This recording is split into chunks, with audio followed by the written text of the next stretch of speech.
This week we are staying at Clover Leaf Forest, just outside of Brooksville, Florida. This is an Encore park, so as Thousand Trails members, we can stay here for free. This park is split into two sides, the RV resort, Clover Leaf Forest, and the mobile home side, Clover Leaf Farms. Let's start on the RV side, where you'll be camping in your RV. When you arrive, the first thing you'll see is the office where you'll check in. There's also a sales office here if you aren't already a Thousand Trails member.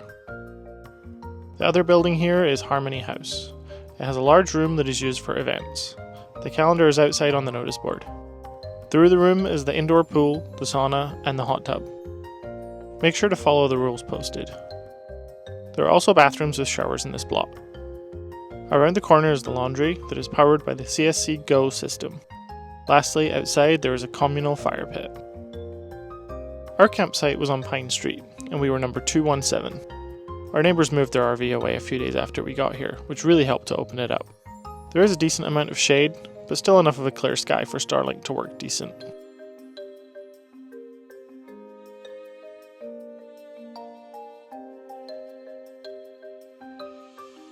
There is another shower and laundry block about halfway down the park. The showers here are nicer than the main one. There's also more laundry facilities and a smaller rec room with table tennis. There are some outdoor games as well, although I think it's BYOB for the foosball. Lastly, for this side, there are two sets of trash dumpsters. Heading to the other side of the park, you'll notice that this is all mobile homes. It does feel a bit like you aren't supposed to go over there, but we were told at check-in that you can. There's an outdoor pool with a decent amount of sun loungers.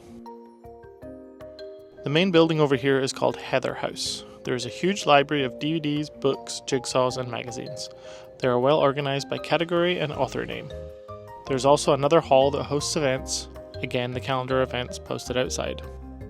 Behind the hall there is a covered area with propane grills and fire pits for cooking, and a bunch of tables to sit at. The lake looks nice enough to swim in, but you shouldn't, as the sign says there are gators around. We enjoyed our stay at this campground. The sites are a little close, but the amenities are nice and well maintained.